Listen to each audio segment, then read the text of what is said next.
This week on Myths and Legends, it's two stories related to fate. We'll see what happens with the first ever meal delivery kit, and why the game Close Your Eyes as You Cross the Bridge is, as you can imagine, not a great game. Next, we'll chance upon chance, fate's distant cousin, and facepalm our way through the countryside. Then, on the Creature of the Week, it's a New Year's demon that will either help you discipline your kids or peel your foot blisters.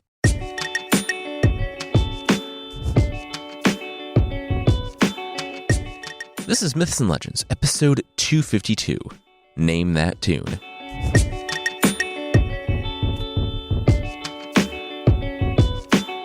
This is a podcast where we tell stories from mythology and folklore. Some are incredibly popular stories you might think you know, but with surprising origins. Others are stories you might not have heard, but really should.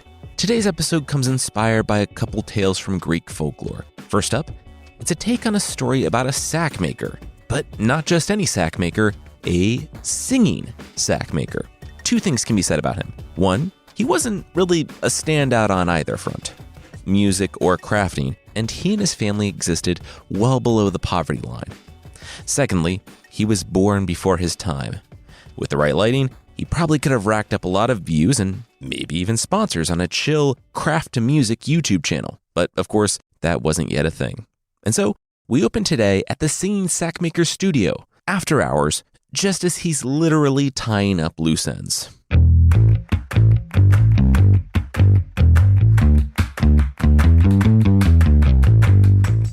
Yeah, still got it, the Singing Sackmaker said, striking a pose, admiring his latest work and dance moves by lantern light. There was no audience, but he knew it anyway. He was awesome. Rubbing a stiff neck, the man sat down in his worn chair once more to put the finishing touches on the final project of the day. Yes, every sack was the same, but also yes, he crafted each one as though it were the only sack in the world. Quality, not quantity or efficiency or consistently feeding your family, quality. That was his exact motto. He worked a few more minutes before a familiar song spilled from his lips. It was always the same one, and it was easy to remember because it only had one line. I stopped it up myself. Now, it's okay to judge.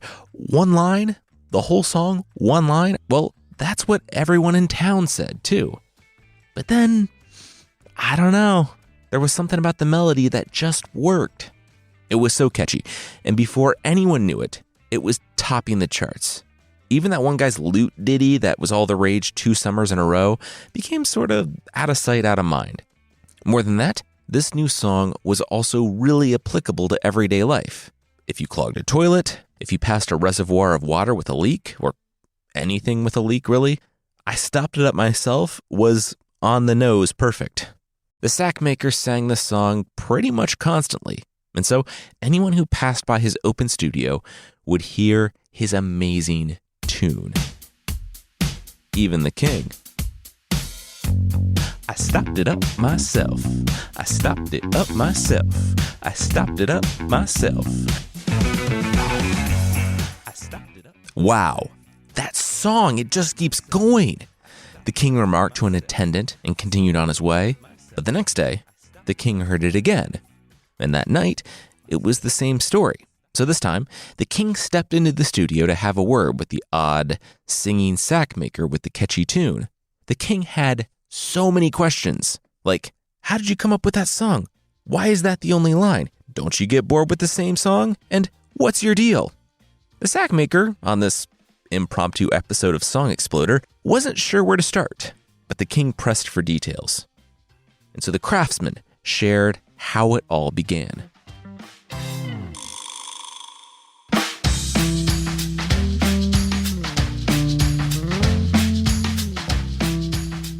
It was all a dream, you see.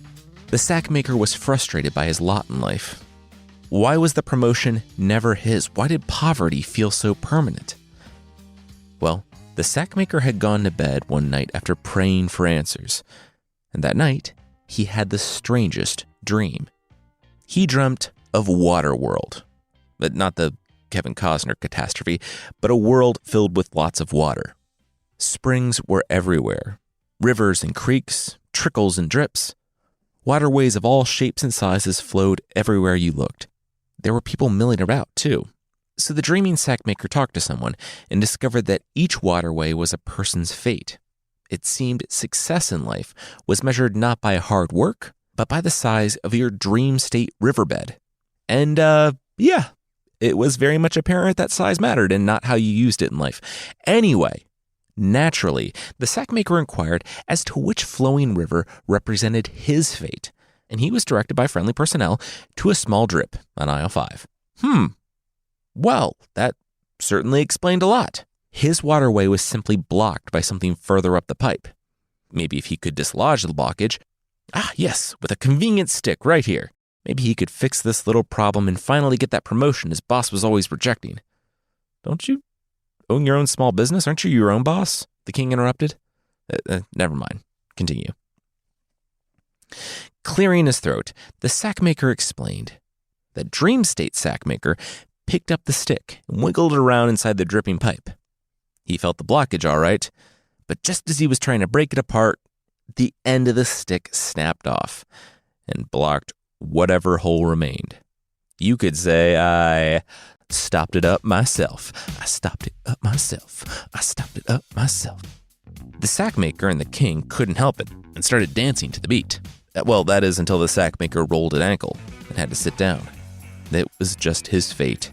Clearly, what was once a trickle had officially come to a stop at his own hands. That's when I woke up from my dream, and as you can imagine, I felt pretty down, the sackmaker shared, his ankle already beginning to swell. He couldn't get that tune or the words out of his mind, and so, voila, the song came to be, and now played on repeat. Without a word, the king turned and left the studio, leaving the sackmaker nursing his ankle and shrugging. Well, wasn't that just his fate?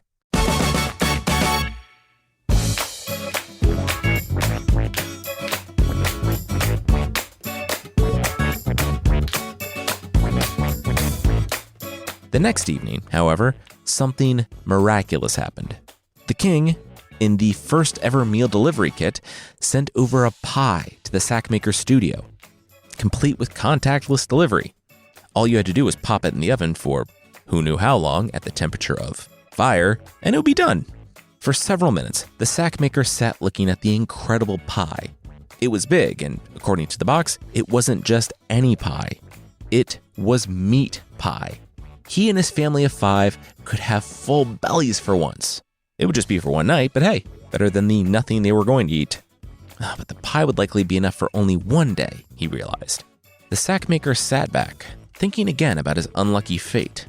That was when an idea came to him. What if he used the pie to make a trade? He took off to the local eatery, his ankle already starting to feel better. By the time he arrived, he knew exactly what he would say. And it worked. One meat pie in exchange for a few loaves of stale bread and leftover pre-cooked food. Just like that, the sackmaker had found a way to feed his family not just for one day, but 2 or 3. Little did he know, of course, that the pie he had given away, the pie given to him by the king, wasn't filled with meat at all, but gold coins. Coins intended for the sackmaker and his family. It seemed, however, that he would never know. He ran home and presented his family with the stale bread and old food. Little did he know, however, that the pie he'd given away, the pie given to him by the king, wasn't filled with meat at all, but gold coins, which he just traded for some leftovers. In the morning, the king headed over to the sackmaker's studio with a mustache-topped smile. The 5-word song, The Newly Rich Sackmaker. It would be interesting to see what the sackmaker would do now. The king approached with great anticipation. What the? The king muttered under his breath and ducked behind his attendant. Here was the sackmaker, poor as ever, working on the same old sack design as always. In a huff, the king turned on a heel and returned home. That night, a second gift arrived from the king. A goose stuffed with gold. Of course, the sackmaker had no idea and didn't bother to check it out, and instead lamented that the goose wouldn't feed his family as long as stale bread and old leftovers. Once again, the sackmaker made a trade with the owner of the local eatery. This time, however, the cook loaded up the sack with every stale loaf and scrap of bread he could find, packed up with leftovers, and asked an employee to help carry the food back with the sack maker. Wow, thought the craftsman. His sack design carried so much stale bread. He should start using that as a selling point. Oh, and yeah, this would also feed his family for more days than before. The moment the eatery door closed, the owner's chef tore into the goose packed with gold. Wow, yeah, he was so rich now. Even earlier the next day, the king marched straight to the sackmaker studio. Hey, man, how's life treating you? Anything, ridiculously life-changing and awesome happen recently? Same old, chuckled the sackmaker, pausing his tune. Okay. Well, maybe the king should be a little more direct. He asked the sackmaker how the meat pie and goose were, wink, wink. He said he traded the gifts for longer short-term solutions. 5 mouths didn't feed themselves, after all, and a sackmaker had to do what a sackmaker had to do, especially if said sackmaker's sacks didn't exactly sell for stacks and stacks of cash. Oh my gosh, dude, come on! The king threw up his hands in the air and began to pace throughout the studio. Talk about plugging up your own fate for real. I do believe the lyrics you're looking for are, I stopped it up myself. I am quite aware. Okay, the king said, I'm gonna go. You stay here and I guess have a good day? With that, the king and his attendants left, leaving the sackmaker to his work and song. The whole thing was unbelievable. And yet, the meaning of the song, the king still wanted to help the fool of a sackmaker. At the main bridge that every worker in town took to go home, the king paused. He had a plan. He whispered something to 2 of his attendants, then left with the rest of his entourage. It would work this time. It had to work this time. As twilight set in that evening, the sackmaker stood and whistled. There it was, the signal to stop work and go home. He stretched and gathered his nothings, and then headed out toward the bridge. He was usually the last to close up shop. He was very disorganized, and tonight was no different. His tune trailed behind him for a little ways, before the sackmaker lost himself in thought.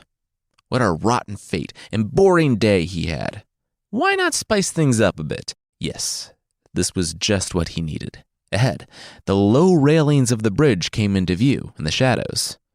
The game was this. He'd close his eyes and see if he could make it across the bridge in one piece. If he did, yay! If he didn't, well, then falling off the bridge would be exactly his type of fate. Self-inflicted. Somehow, the sackmaker made it across. Well, it looked like he would face another day after all. He went off down the path, whistling his #1 hit song as he went. Back at the bridge, however, from the bushes lining the path, came a swarm of mutters and expletives. The boss man wasn't going to be happy about this. And by boss man, they meant king. You see, the king had planned for the sackmaker to chance upon a large bag of gold in the middle of the bridge that night. To help the poor guy, the king would have to be direct and obvious, he realized. And he told 2 of his attendants to hide out next to the bridge. When the sackmaker went home, they were to place the bag of gold in the middle of the bridge, making sure nobody took it other than the singing sackmaker. He'll be the one singing that song, you know the one. The king had said, you can't miss him. It was true, too. You couldn't miss the sackmaker. It was he, however, who did all the missing. Somehow, the sackmaker missed the bag of gold. Sure, his eyes were closed for some reason, but how he didn't trip over the large and heavy bag was a mystery.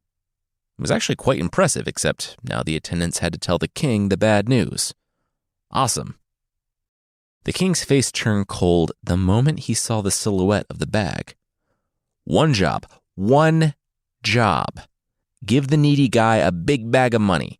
It wasn't even that difficult a task. And yet, as the king thought about it, this kind of was their 3rd attempt. The attendants apologized, explaining that there had been some unforeseen surprises the night before, namely the surprise that the sackmaker hadn't seen the money because his eyes were closed. Like, who did that across a bridge? Look, guys, this obviously isn't going to work, the king broke in, standing to his feet. Who could argue at this point that the sackmaker had truly blocked up his own waterway of fate? Sorry, your highness. I believe the words are, I stopped it up. Enough, barked the king. He knew the lyrics. He was just trying to add a little variety to the sentence structure. Seriously, ever hear of a thesaurus? The point is, we're going to try this once and for all. Tomorrow morning, bring that foolish sack maker to my court."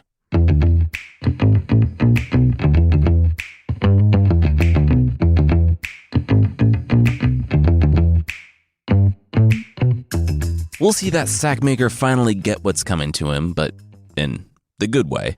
But that will be right after this.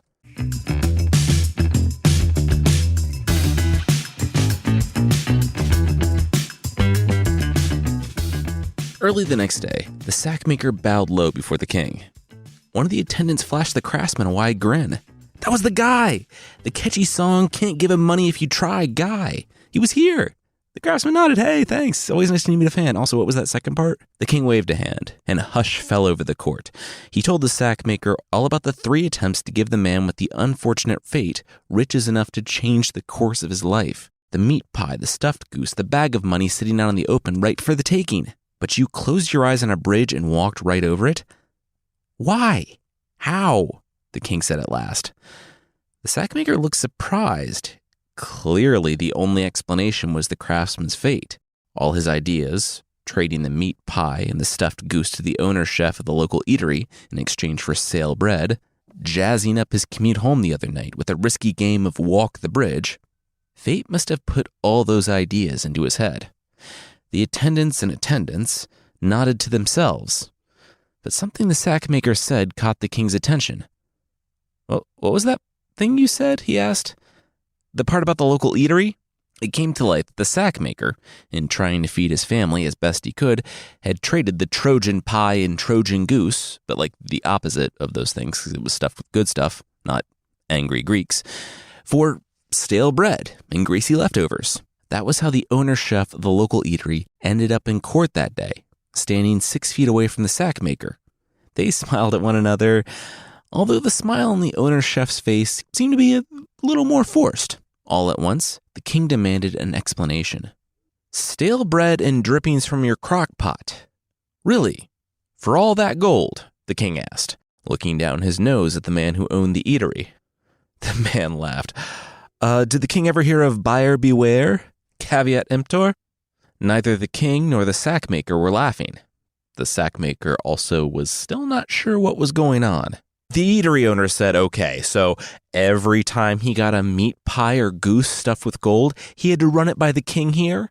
Real fair. And how many geese and pies stuffed with gold do you get?" The eatery owner laughed, nervously this time. "Yeah, go get the gold."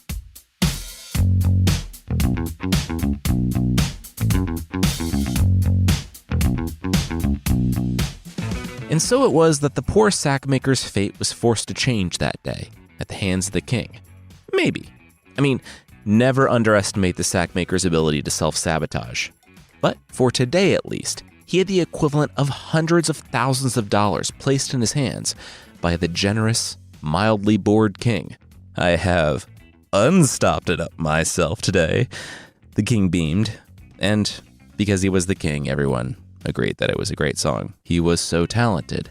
The next day, the sackmaker scrapped his designs and became a merchant, and definitely wasn't destitute in like 2 months.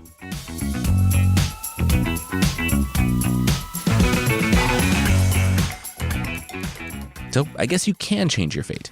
All it takes is a rich and persistent king who loves your one-line, one-hit wonder and forgives you constantly re-gifting his gifts.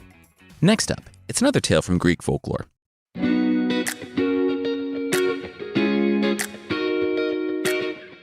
This time, we eventually meet Chance with a capital C. If you didn't know, she lives way out in the countryside, and with a little determination, it's actually possible to meet her. And this poor guy really needed to meet her. Like, forget a Zoom call, skip taking a number. This poor man needed a face-to-face right away. He was a good guy. Everyone said so. And yet, no matter what he did in life, or how much effort he dedicated to anything, nothing always seemed to happen. Fruitless, unsuccessful, disappointing. His labors were all those things. And one day, enough was enough.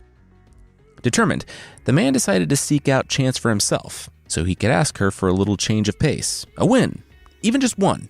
He heard on the wind roughly where Chance lived, and so that's the way he set out. After a while, he came to a large body of water too wide and too deep to cross without a boat. It was just his luck that there was no ferry in sight, too. And so the man sat down on a rock to think.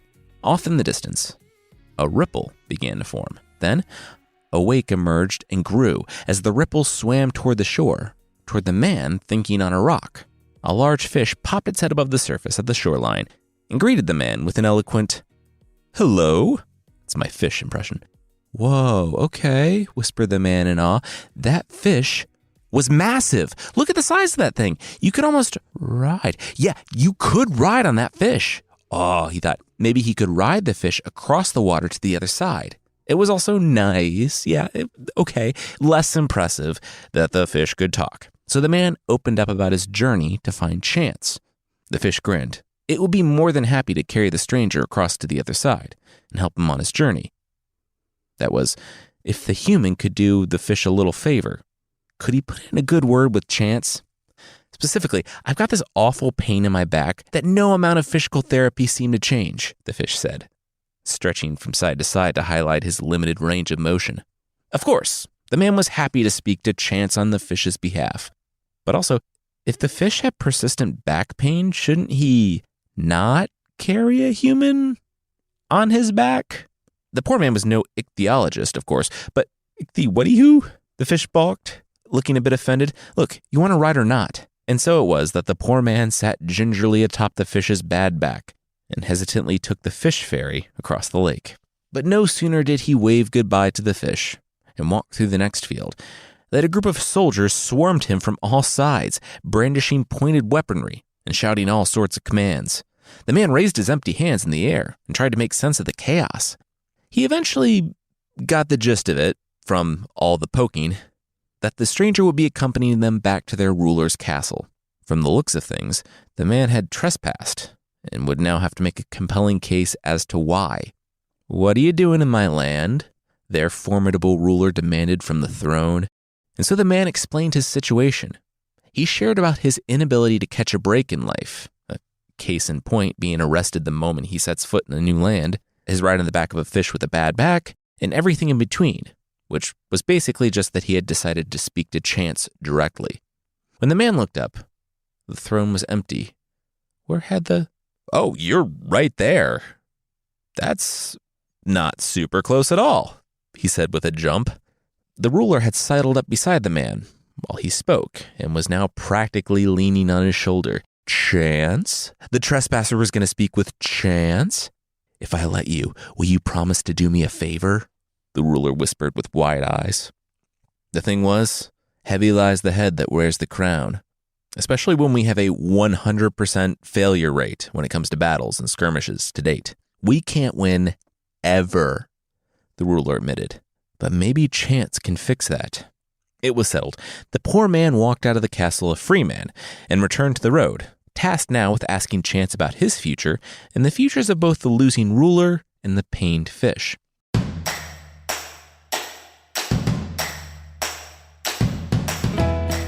We'll see what happens when the man finally meets Chance herself. But that, once again, will be right after this.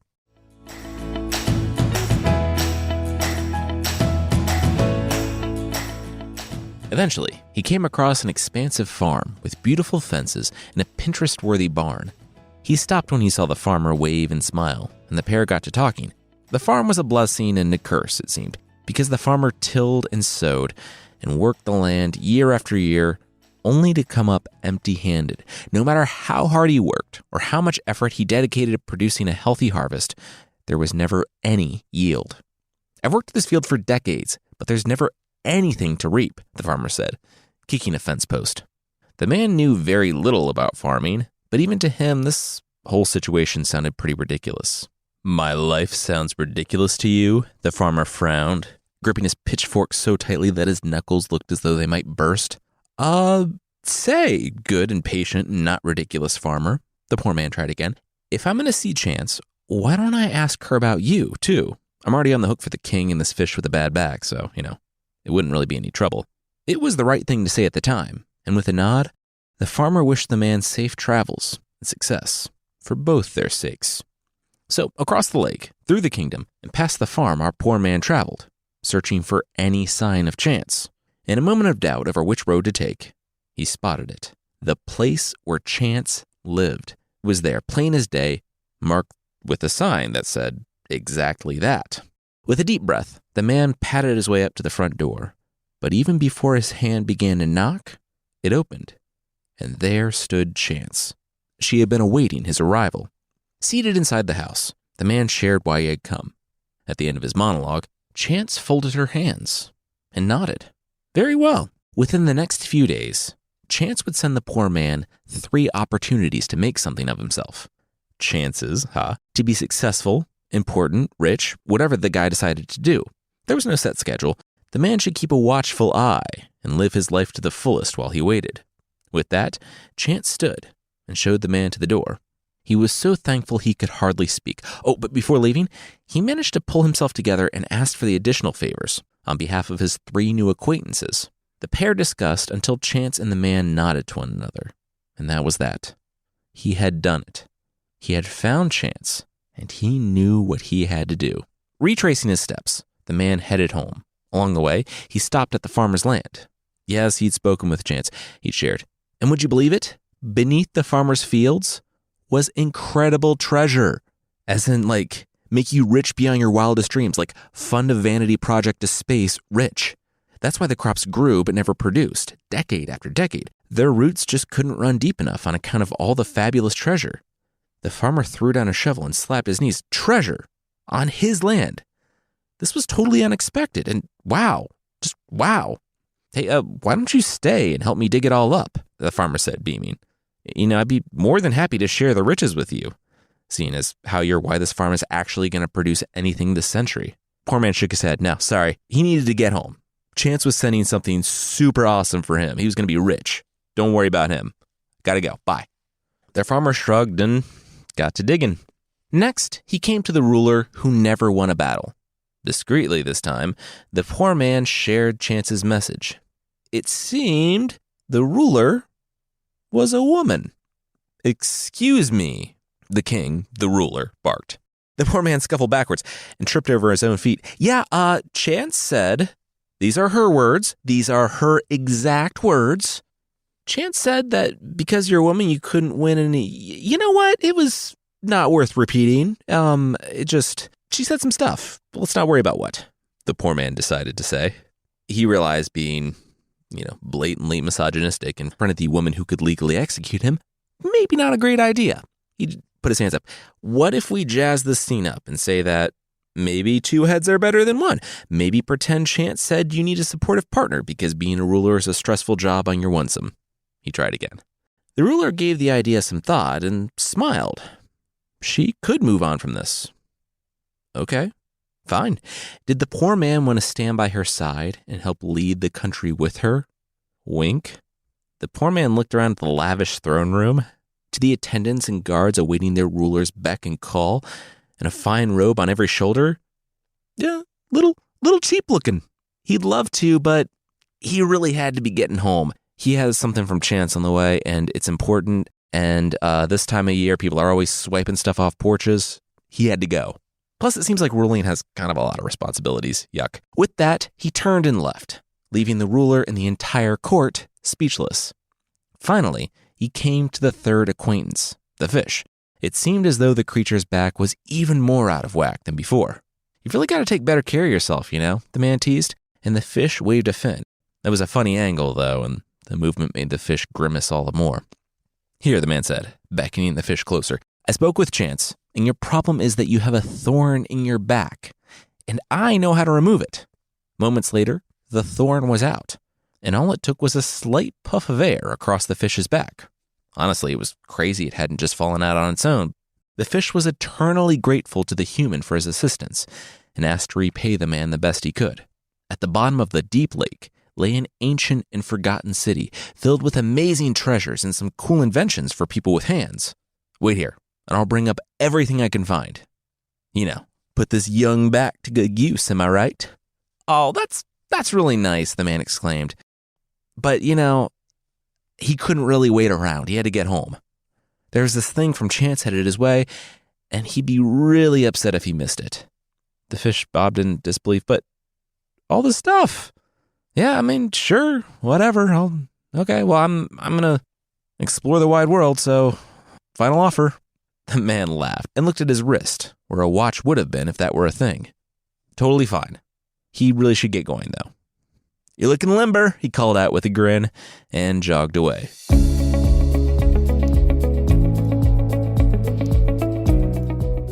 And so it was that the poor man arrived home, eager, excited, and ready to receive whatever opportunities chance might send his way. He waited, and waited, and when night fell, he hopped into bed with wide eyes.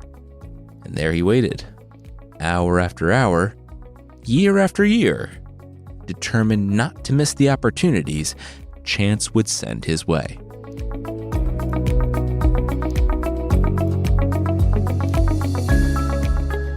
Even if you saw the ending coming, this is still a fun little story, and we love that it plays on threes, rises and falls, and ends pretty much in the same place where it began. Oh yeah, and when it comes to next week, Monkey King is still on his way. That story just needed a little bit more time, so we put this one out first. For less than the price of 6 pairs of 2021 New Year's glasses, where someone on Amazon is really hoping someone doesn't check a calendar before they click buy now, you can get extra episodes and ad-free versions of the show that will never go out of date.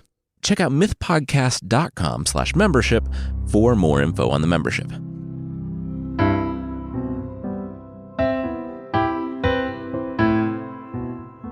The creatures this time are the Namahage from Japan. The Namahage are the passive-aggressive monsters that visit you during the holidays that aren't family.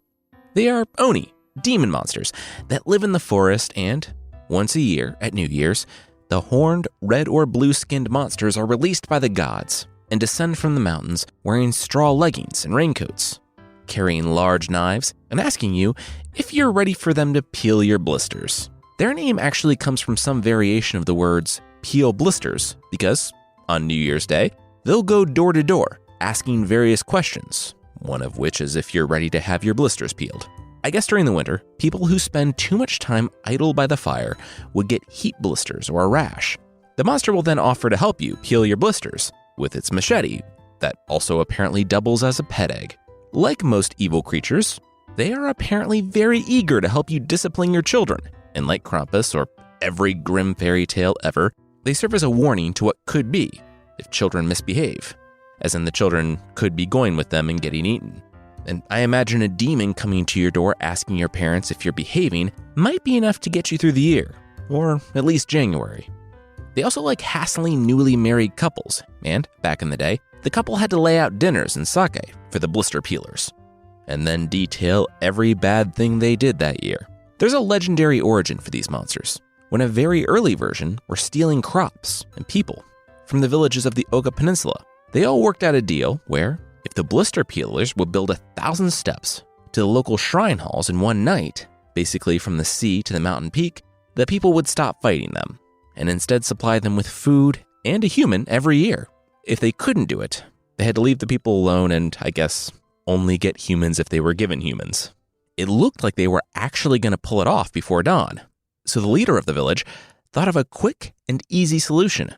They crowed like a rooster. The monsters, not looking at, the sky to verify, put down the stones and went home to the mountains. Normally, I'm pretty anti-cheating people out of their wage for their work, but when people demand people-less payment, I think you're good to try to get out of that one.